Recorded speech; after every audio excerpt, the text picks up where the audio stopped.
എൻ്റെ പുതിയൊരു വീഡിയോയിലേക്ക് എല്ലാ കൂട്ടുകാർക്കും സ്വാഗതം. ഞാനും വാങ്ങി 1 കിലോ അവക്കാഡോ. അതിൻ്റെ ടേസ്റ്റ് ഒന്ന് നോക്കണമല്ലോ. പക്ഷേ ഞാനത് എടുത്ത് ടേസ്റ്റ് ചെയ്തിട്ട് എനിക്ക് അതിന് ഒരു ഫ്ലേവറും ഇല്ല. എനിക്കത് ഇഷ്ടപ്പെട്ടതുമില്ല, അതിൻ്റെ മണവും. അപ്പോൾ എനിക്ക് മനസ്സിലായി അതിൽ കൂടെ വേറെ എന്തെങ്കിലുമൊക്കെ ചേർത്താലേ പറ്റത്തുള്ളൂ എന്ന്. എൻ്റെ കയ്യിൽ നട്ട്സുകളൊന്നുമില്ല. എൻ്റെ ഈ ഉണ്ടെങ്കിൽ ആകെ ഈത്തപ്പഴമേ ഉള്ളൂ. അപ്പം ഞാൻ ഈത്തപ്പഴവും നല്ല ഫ്രഷ് പഴുത്ത മാങ്ങ, ഇവിടെ എൻ്റെ ഒരു ബന്ധു മാവിൽ നിന്ന് പിച്ചിയ മാങ്ങ ആണ്.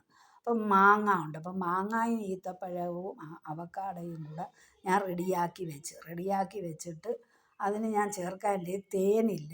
ഞാൻ പഞ്ചസാര 200 ഗ്രാം പഞ്ചസാര എടുത്ത് 3 ഗ്രാമ്പെടുത്ത് 7 ഏലക്ക എടുത്ത്, ഏലക്ക ഒക്കെ ചെറുതാണ് ഇപ്പോൾ എടുത്തത്, 7 ഏലക്ക എടുത്ത് ഒരു ചെറിയ കഷ്ണം ചുക്കെടുത്ത്, എന്നിട്ട് പഞ്ചസാരയും ഏലക്കായും ചുക്കും ഗ്രാമ്പും കൂടെ ഞാൻ പൊടിച്ചെടുത്തിട്ട് ആ 200 ഗ്രാം പഞ്ചസാരയോളം എടുത്ത് ആ പഞ്ചസാരയും ഇതെല്ലാം കൂടെ ഇട്ട്, പിന്നെ ഞാൻ എടുത്തത് മല്ലിയിലയാണ്. മല്ലിയില നമ്മളെ വീട്ടിൽ പിടിച്ച മല്ലിയില ചെറുതാണ്. ഇത് ജ്യൂസാണോ ഷേക്കാണോ ഒന്നും നിങ്ങൾ ചോദിക്കരുത്.